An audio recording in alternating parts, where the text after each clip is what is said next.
Hello, come and join me on the ground in front of my library as I answer a couple of your questions today in this video. And I realise that I've been on YouTube now for roughly 100 days, and what I've been absolutely blown away with is the level and the depth of the comments that are turning up in my comment section. So I wanted to dedicate a video answering some of your questions, and I've just screenshotted a few of them across a couple of videos. I've not prepared answers for them. I want this to be very, very conversational. And yeah, I want to just try to address anything which is just turning up in your mind. Because the whole point of this channel, as you can tell by the title of it, is Mr. Clark's Classroom. It's not just me lecturing and speaking just openly all the time about just things that are interesting me. It's a classroom. I want it to be that you've got your questions answered, and anything I can do to help you out on that, obviously I will do. So join me on the ground. If you're British, join me with a cup of tea, because it is illegal not to have a cup of tea if I'm going to be doing this for 20-30 minutes or so. And yeah, let's have a little talk about what's going on. Just for the people that are new here, by the way, my name is Billy. I'm a teacher of philosophy and religion, and I've been building this library that you can see partly behind me, partly behind the camera as well. And these are all books based on psychology and philosophy, all with the service of your inner work and your inner growth overall. And trying to build this to at least 500 books over the next couple of years. And from January 2023, the book list is currently around 125 at the minute. So I've gone from being a non-reader to a reader, and that's a part of this process as well. So I've screenshotted a couple of comments. I've just got this on a laptop just off here. I'll put it on the screen as well at the same time so you can see what's going on. So, first one is from Gabby Guzman 123. Hello, Gabby. Billy, I just want to give you a big hug right now. Thanks so much for sharing. I also feel like I've lived a lot of my life dissociated. I've started going to the gym again after a 1.5 year pause, and I'm already starting to feel my creativity bloom again. Before that, I was living in a very, very dry desert, and I can't wait to read this book. The book that Gabby is referring to, if I can see it to hand, I definitely will point it out, but I probably won't now that I'm aware of it. Oh no, here it is. It's going to be this one. It's going to be Pleasure by Alexander Lowen. I absolutely love this book. I've talked about it a few times now on this channel. And yeah, I really appreciate a comment like this. So I really do hear you, Gabby, when you're talking about this. Living a lot of life dissociated. If I'm honest about my journey, and as I have been on this channel, I've lived a lot of my life, I would say somewhere maybe from like the jaw upwards, the eye upwards, maybe sometimes behind me rather than actually in my body, and that's led to a lot of feelings of dissociation. It's led to a lot of feelings of I don't quite feel like I'm in my body, almost like I'm observing myself rather than living my own life. And things that have really helped me in that process is going to the gym and taking up things like powerlifting and weightlifting, eventually moving on to things like calisthenics as well, especially weighted calisthenics. Anything that is just putting the emphasis back into your body more than anything else. But also at the same time, learning how to run and to sprint again. Because a lot of people go through their childhood running and sprinting, but then as an adult, literally not doing that for decades, if ever. Like once you get past the age of, let's say, 18, it's been a really common story that I've heard with a lot of the clients that I work with.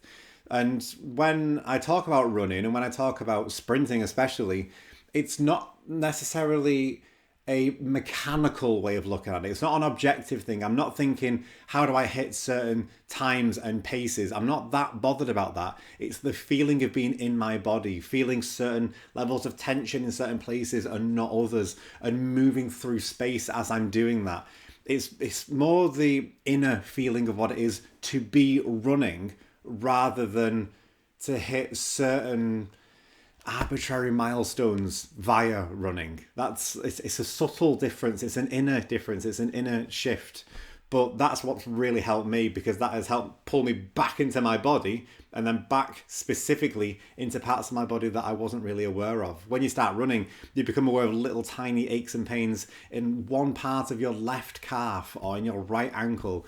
And then you've got a choice then of when you can feel it, do you do something about it or not? So this element of dissociation, I would definitely pay attention to it in that particular way there. It's really, really good to see that you've been able to go from this 1.5 year pause and then also noticing that your creativity is blooming again. I love the phrasing of that.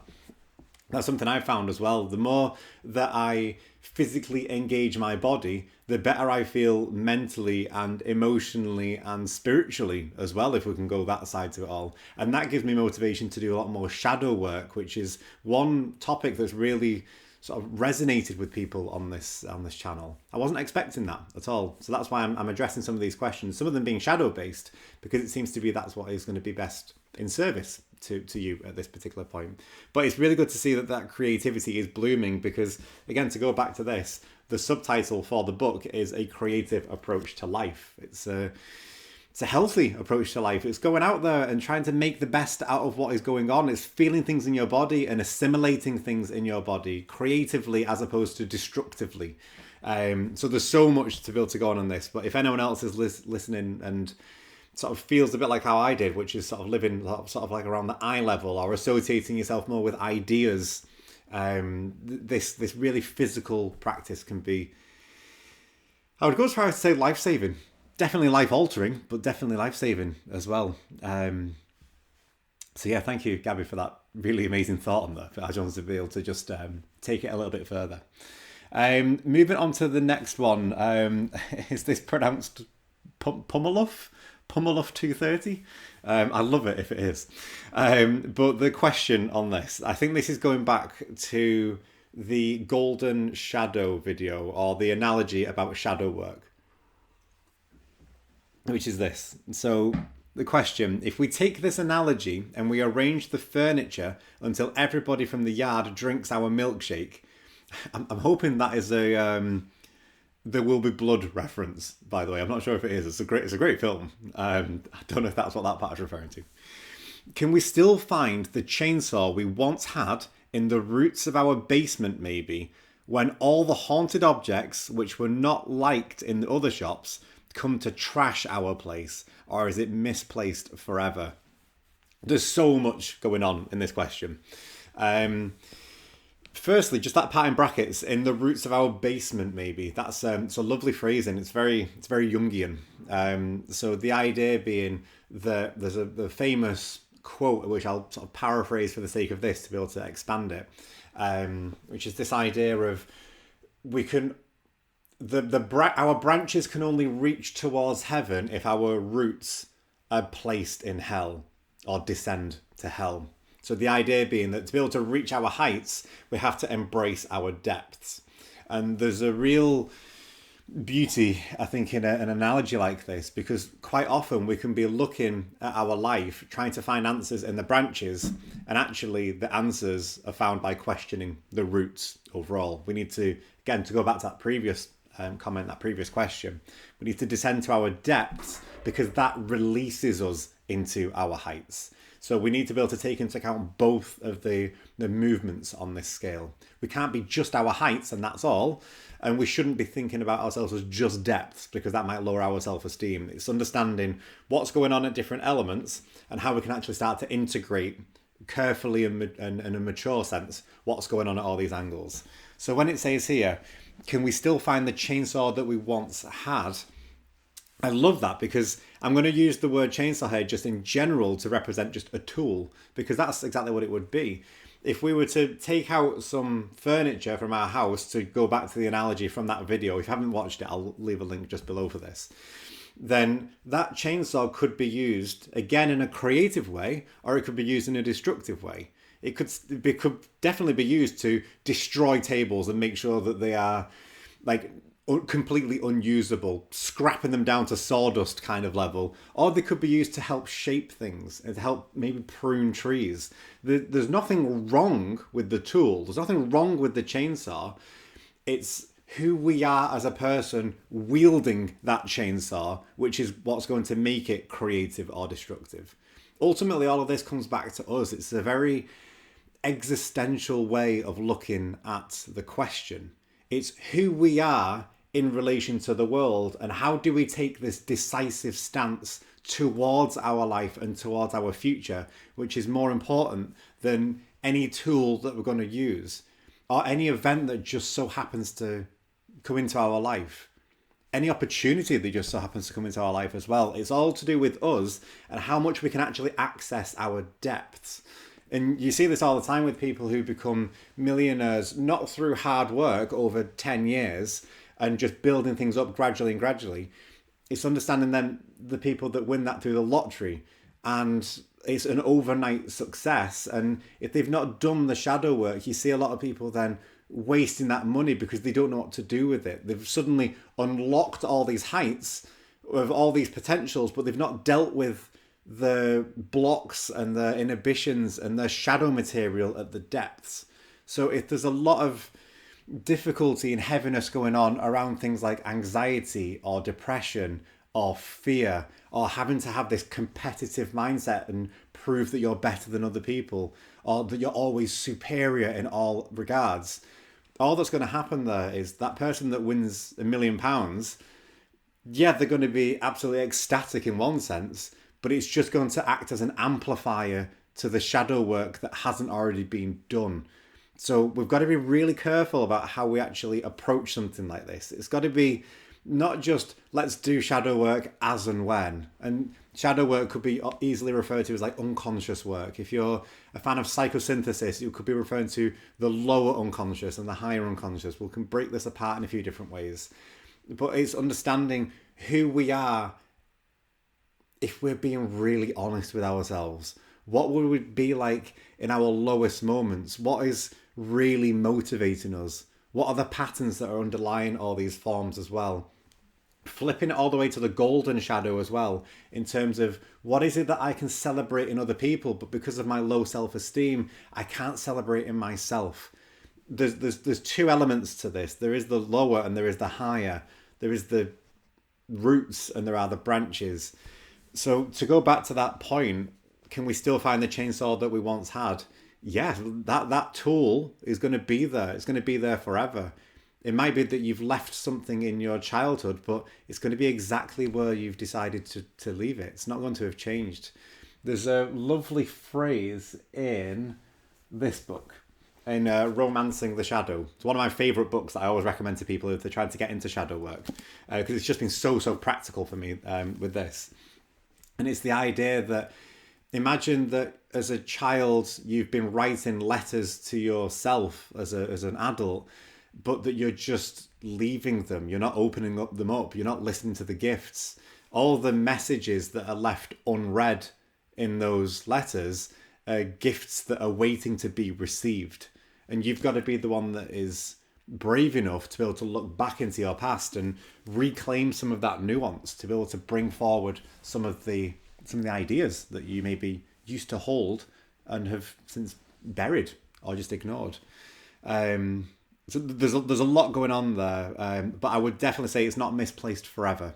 If you want to go back into your depths, if you want to go back into your shadowy past, there's a lot of light to be able to reclaim from that. By all means, reach out to me if you need me for any help on this, either just in the comment section or just on my Instagram as well. Likewise, if anyone else has got any questions around anything like this, just pop them in the comment section. I'll try and get around to you. Next one, Empress Irish asks, do you recommend reading these chronologically according to your video, or can I pick up whichever I find first from my local library or bookstore? Yes, just read in whatever order that you can and read haphazardly. When the person here is referring to chronologically, that's going back to the 15-part video series that I've got on this channel, where out of the first 100 books that I read, I simplified them down to a top 15 and put them out there. That's available as a full playlist on YouTube. I don't recommend that you start from book 1 and just make your way through to 15 in that regard. That was just 15 books, just as I felt I was able to just record videos on them. I would always recommend just reading rather than not reading. Read haphazardly. Read as many books as you can all at once, or focus just on one, whatever works for you.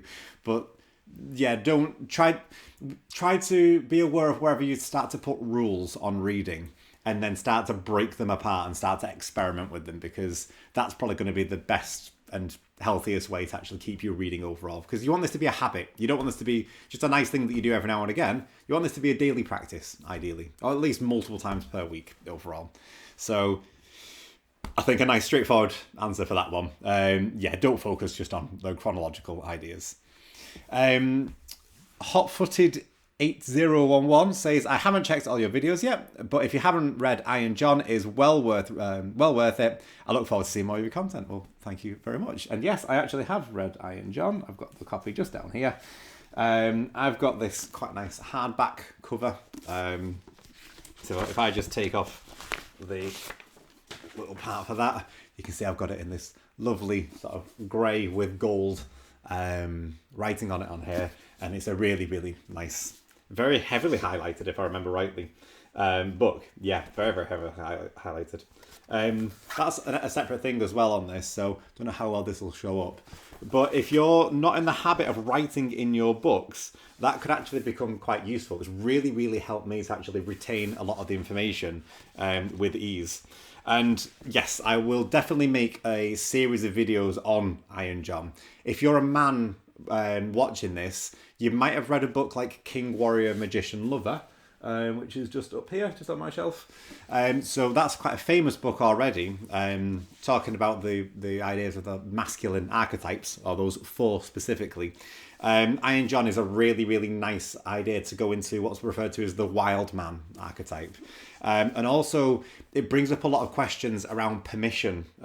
So if you're quite a young man at this point in time, let's say sort of between 18 and 25 listening to this, there will naturally come a point where to become who you need to be, you have to stop asking for permission from other people. And it's difficult, and it represents this breaking away from this homeliness, from this, I don't want to go too deep into the archetypal idea for now, but breaking away from like the mother archetype and like the home archetype and going out on this adventure. And it's understanding that permission can only get you so far. You need to be somebody that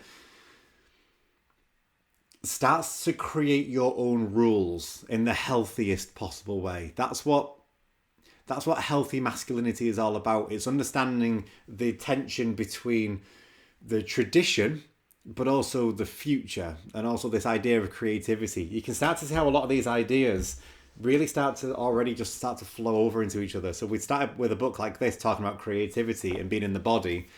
There's going to be so many parallels when we start to talk about this in terms of shadow work. Bringing that in then with a book like Iron John, and if you are a man reading this, you've probably heard me recommend this before already, especially on this channel, but Fire in the Belly is another really good book to help take that further. The idea is that at some point you've got to start taking responsibility for your own life, and that is daunting in one aspect, but it's great in another aspect, because it's through that responsibility that you'll find meaning and that you'll find fulfillment and that you'll be going on your own unique, authentic path. And that's what makes it worthwhile overall. It's, yeah, from going back to that original comment, I completely agree. Iron John is absolutely well worth it. You can find it on Amazon for like £3-4 as well. You can find this book super cheap. But yeah, it's separated really nicely in terms of breaking apart a story and then going through its significance at that part of the story as well. So yeah, I won't say much more on that topic for now. I'll save that for another video, but I really appreciated that comment. Next comment along. I hope this is a French commenter, Petit Palmier. I don't know, 2687. What should I read instead of should I read or not? Thank you for this amazing video. You're welcome for a start. And in that part in brackets there, what should I read instead of should I read or not? I think that's referring back to the book stacking video that I made. And again, in fact, I've naturally just created a bit of a book stack just in this. The question that I struggled with when I first started this process was, I've picked a book, but I'm too tired to actually read it or to take anything in, so I'd rather just scroll on my phone instead. And all I found then was I was basically just coming up with excuses just to not read. So what was better for me was realizing that actually I should probably read maybe 2 or 3 books at once, depending on my energy levels. So in terms of the books I've already recommended just on this video, it might be that actually doing some shadow work is really, really confronting, and I'm not in the right space for it at this point in time. Instead, I'd rather read a book like Iron John and go through some of the mythological fairy tales and the unpacking of that. But maybe both of those two books are still a little bit too heavy, and I want to start talking a bit more about fiction on a channel like this as well. So one book that I absolutely love is, love is quite a strong word for this because of how heavy the book is, but The Three Body Problem. So I see no issue in supplementing complementary books and the ideas of looking at fantasy or horror or sci-fi or whatever else it might be to be able to start to comprehend some of the ideas that I'm reading in a non-fiction sense and seeing how they apply in a fictional world as well, because there's a big crossover. It's all about the human condition overall anyway. So when it says on here, what should I read instead of should I read or not? The whole point of this for me is how do I stack all these books together so then I've got an option. So just picking up the three from the top of here, I want to think about it as that might be something I read in the evening when my energy is a little bit lower. And then in the morning, I've got a choice of these two. It might be actually, I've got a really busy week, so I'm going to save this one for the weekend and use this one at the weekdays. The question is, what should I read rather than should I read or not? And that's the key point for this. I'm aware that this video is going on a little bit, and I have got more comments on here that I would like to go through, but I don't want this to go on for too long. I'll do one more and then we'll leave it there. Next one on here from Great Edges. I've noticed you commenting a couple of my videos as well, so it's great to have you on board. It's great to see that you're regularly watching a lot of these videos. To be sure, this method of reading is also much healthier for our bodies. Slouching or sitting for hours on end destroys spines, hello backaches, and to note, reading in the head forward phone position, posture that everyone uses and is reconfiguring posture and spines is the cause of painful neck issues. However, I've never actually considered the more dynamic physical way of reading that you mentioned here. I'm going to experiment. Yeah, great. I also used to think that reading had to be done just sitting down. And I don't know why I never questioned that. I think that's just because that's all I ever saw. What you can't see just at the side here is my windowsill. And what I do is I make sure that I've got highlighters ready. I make sure I've got pens and pencils. I've got a couple of books around. And I do a lot of my reading stood up over there, moving around. I'm literally sort of swaying backwards and forwards as I'm doing a lot of the reading. Just because it just makes it a little bit more fun, a little bit more interesting for me. I try not to overthink the process. Sometimes I'll do some reading down here if I feel like my back's hurting a little bit because I've been stood up for too long or because I've just had a heavy day at the gym. Sometimes I'll do some reading at the desk. Sometimes I'll do it downstairs. Blah, blah, blah. I don't need to go on about it all. Basically what I'm doing is I'm experimenting. I listen to extremely heavy music as well as I'm doing this. I mentioned, I think on that video, I listen to a lot of black metal and technical death metal. And for some reason, that really helps me get into the flow state. You're probably not going to see that advice on many other channels. You'll probably see it as classical music or lo-fi sort of jazz and stuff like that. No, for me, it's the most ridiculously heavy music possible that helps me really focus. So that has really helped me. It's helped me get through a lot of hamstring sort of stresses, if we go back to that idea about pleasure in the body as well from before. I'm a lot more free. I'm a lot more open for movement. And it just keeps me motivated to read as well. Like the idea that I'm physically moving around, it really helps. I mentioned at the very start, I was a teacher of philosophy and religion in a high school. When I always taught about Judaism, I always made it really clear that when a lot of Jewish people pray, especially in a synagogue, they're praying by physically shaking. There's the idea that as they're reading whatever it is that is going to be read, whether it's a song or a psalm or just a passage, it's not done as a passive activity. It's done with usually with active engagement, especially within the Orthodox community. So there's this rocking backwards and forwards because it's who are you in relation to the Lord that you're communicating with and that you're putting this passion in, and it's so much easier and dynamic to be able to have this process. And I've found by doing something very similar in my own way, it's really, really helped me overall. I'm removing all of the religiousness out of my practice. You could definitely consider it spiritual, but maybe not religious. But yeah, I have found that movement has surprisingly helped me with the emotional and the mental side of things.